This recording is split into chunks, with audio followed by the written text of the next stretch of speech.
Hi, everyone, and welcome to the second edition of Taking Sides. I'm Saxon Doherty alongside Zach Borland, and we're going to go ahead and jump right into the first topic, which is the Le'Veon Bell suspension, which was announced yesterday. I guess it's not official yet, but they're implying that it's going to be taking effect at some point leading up into the season. He has appealed that, but nothing has come about from that yet. And for those of you who aren't familiar with it, he supposedly missed multiple drug tests, violating the NFL's substance abuse policy. So he is subject to that 4-game suspension, and his teammate Martavis Bryant also is in a similar boat, but he's missing the entire season due to multiple offenses. So the Steelers have kind of put themselves in a tough situation by losing two of their best players. So I guess, Zach, what are your initial impressions of Le'Veon's actions off the field? Well, it's very simple. If you're a professional athlete, you have to fulfill your obligations, and that includes drug tests, showing up to various events, whatever. So obviously he made the mistake. He's got to pay for it, and that's the brief summary for me. But it's a shame. The Steelers had to deal with Bell being gone for a couple games last year. Looks like it's going to happen again. They're going to have to rely on DeAngelo Williams again, which shouldn't be a problem, but he is getting up there in age, so that's obviously a concern that they're going to have to deal with. Sure, and Williams is a great backup, but that he is a backup. That's kind of his role with the Steelers. He's no Le'Veon Bell, because when he's healthy and kind of at peak form, there's nobody better in the NFL. It's just the way that kind of his talent level is translated from college. And it's a shame that he's kind of wasting his talent right now because he can't stay on the field, whether it be injuries or these off-the-field issues with the drugs. So maybe he'll get lucky again. I know last year he had his 4-game suspension reduced to 2 games, so I guess the potential is there for him to get another reduction, but I highly doubt that's going to happen with Roger Goodell at the helm. Now, I guess moving on to the next phase of this topic, do you think he deserves to be cut, or do you think the Steelers are going to hold on to him and kind of see how this plays out? Well, the NFL and the Players Association, they've agreed on penalties for various degrees of violating the rules that they've come up with. So whatever he gets from the PA, from the commissioner, that's what I feel he deserves. But if you're looking at the culture of a team and the culture of a league, they obviously have a problem. We can go around the league with various athletes like Greg Hardy, Ray Rice, Le'Veon Bell, for example. There is a culture problem when you have players that, supposedly beat their significant others or fail drug tests or not even show up for drug tests. There is sort of a culture problem that the NFL has to address. And that comes right from the top. I don't think anybody kind of can deny that. It's just it's the way that it has been since Roger Goodell stepped in. Now, I don't think Le'Veon will be cut. I just don't think that it's a lot viable at this point. I don't know if he deserves to be cut yet. I mean, he's kind of inching closer to that each time that he does get in trouble off the field. But he's just such a great talent. You don't see many guys like this come around very often. So I think the Steelers are going to give him another shot, and because he does give them the best chance to win. I know that kind of sounds bad to kind of put that out there to say it's okay for him to smoke illegal drugs, but when you're talking about a professional athlete, he does get paid to entertain, and if that's what he has to do, then so be it. And if you're looking at consistency from an organization, they obviously didn't cut Bryant. We talked about it before we started that Santonio Holmes was really the first situation that kind of set this trend for the Steelers. They used to be, LeGarrette Blount. They used to be very strict, and now it seems like they're taking a step back and trying to really work with these young men to develop them, not just as football players, but as young men. And the Steelers used to be what was called the Rooney Rule. They had kind of the highest standards, I guess, as far as keeping their players out of trouble and being a model organization for the rest of the league, but it seems to have wavered in the last few years. Okay, we're going to shift gears a little bit to baseball. A lot of you fans have probably seen Jameson Taillon, kind of a prospect at this point. He hasn't had a whole lot of major league exposure, but he just recently came back off the DL after having some shoulder fatigue around the All-Star break.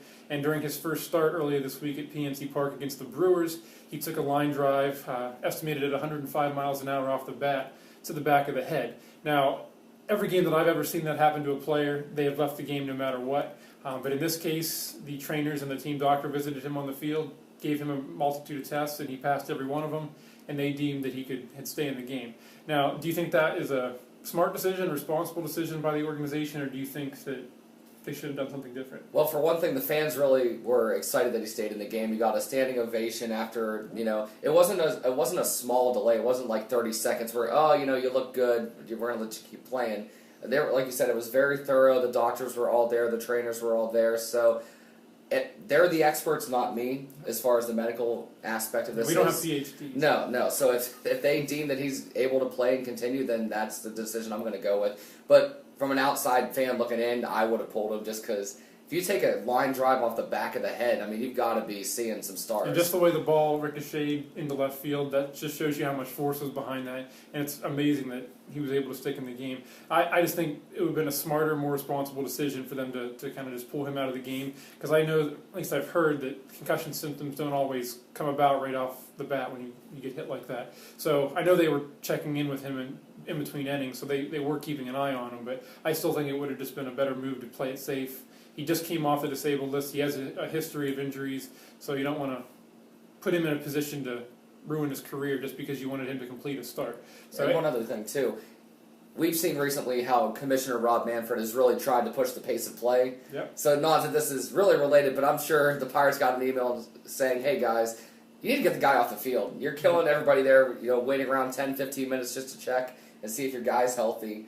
You got to get the game moving a little bit, so I'm sure that wouldn't be a surprise if they actually got something from it. Now, on the Tyone situation, just is from the Major League Baseball's perspective, do you think they're doing enough to protect pitchers? Because I don't know what else they could possibly do. I know they've kind of played with the idea of having these padded, kind of look like helmets, but they're supposedly hats that the pitchers could wear for situations like that. Yeah. But I understand that if, let's say that Tyone was wearing one of those on Tuesday or Wednesday, whatever day that happened, that part of his head was not protected anyway. So, and I heard a lot of complaints from players just through interviews that they don't like the way they look. They're not stylish. No. That probably shouldn't matter that much, but it's when you get paid to play a game, I guess you have the right to make that decision. Mm-hmm. I just don't know what else baseball could do. It's just the way the game is designed, and it's just bound to happen. It's unfortunate, but I don't see what else you could do to prevent that. And also the athletes these days are bigger, faster, stronger, so the injuries that you've seen, 50, 60 years ago are not the same that you're going to see right now. And there are companies that are trying to develop new safety measures with,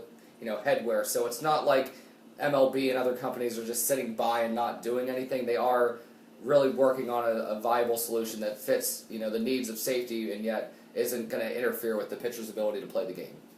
All right, well, our last topic today is going to be on baseball as well. It's going to be about the trade deadline, which is coming up here at the end of the month. Now, from the Pirates' perspective, I think they're about, 8 or 9 games out of the division? They are 3 out of the wild card, and they're 6.5 out, or 9.5 out of the division. Yeah. So, and I said this last week on my first episode that I didn't think that the Pirates were going to catch the Cubs really no matter what they do at the trade deadline. The Cubs are just so talented all the way around, and their pitching staff has really kind of gone above most other teams in the National League, with maybe exception to the Mets. Yeah. Or the they've had the ability to bring up young guys just from every possible position to come and play up for a week, and they haven't missed a beat. So the fact that, like you said, they have the major league talent already there, that the young guys coming up and filling in, they're going to be good for this division. Yeah, and maybe this will be the year they break the curse in Chicago. But I don't know about the Pirates. I mean, it's tough to say at this point. Maybe at the end of next week I'll have a better idea. But at this point, being that they're only a couple games out of the wild card spot, it's hard to justify not going for it, because chances at the playoffs don't come around very often, as all of us Pirate fans are knowing after 20 years of losing. So it's hard to not go out and at least try to improve the team for the rest of the season. I guess the only need that I really see that they desperately need to address would be starting pitching. It's kind of been a revolving door, I guess, is the best way to put it so far. And I'm excited that they finally stepped up and brought up Jamison Tyone and Tyler Glasnow and other prospects like Chad Kuhl, Stephen Brault. They've really kind of at least got their feet wet at the big league level, but you still need to have an established middle-of-the-rotation guy to surround, like Garrett Cole and Francisco Liriano. I know some names that have been tossed around in the last couple of weeks have been Chris Archer, who I would love to see in the middle of the Pirates rotation, and I'd be willing to part ways with a high-level prospect just to get him in Pittsburgh. I also think his contract runs through next year, so the Pirates would have multiple years of control, which is always a kind of a key factor when you're looking at trade deadline deals. And the one thing you're looking at with Archer, and they talked about Sonny Gray and some other Tampa Bay pitchers, excuse me, is that they are not really at their peak right now as far as performance. So you're buying kind of low, which means you're not going to have to give up as many prospects. You're going to have to surrender some big names. But when they're having a season where you have an ERA over 4.5, 5, like Sonny Gray is, they have the track record of being a productive major league pitcher, but right now they're struggling, so the value is not as high as what it normally would be. So if you're the Pirates, it's really a good time to buy. It's just like with any other market. You buy low and sell high. And if I had to pick a current Pirate on the roster right now that I think would be the biggest trade bait, it's probably John Jaso.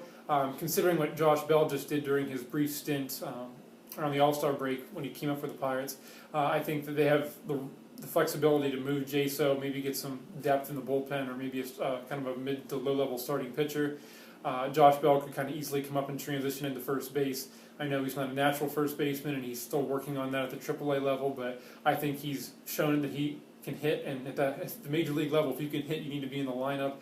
Runs win ball games at this point, so I think that if I had to pick somebody, that he'd be the one that I would anticipate will be traded. It's hard to say if they'll do anything with McCutchen. I know a lot of people have called for that because of his rough start, or rough season, really. It hasn't been just a rough start. But I don't think that he'll be moved yet. No. Maybe after the season, depending on how things play out. But it's tough. The Pirates have arguably the best outfield in baseball the way it's constructed, and maybe the best acquisition they could get is having McCutchen kind of return to the form that we're all used to seeing him at. Absolutely, and like you just said, their whole lineup has been pretty solid all season. So as far as adding a piece offensively, that's not where their need is. We talked about starting pitching, but even adding a bullpen arm, you can never have enough pitching, and the Pirates could use another bullpen arm. All right, well, I think that's about does it for us today. We'll see you next week, and thank you for watching.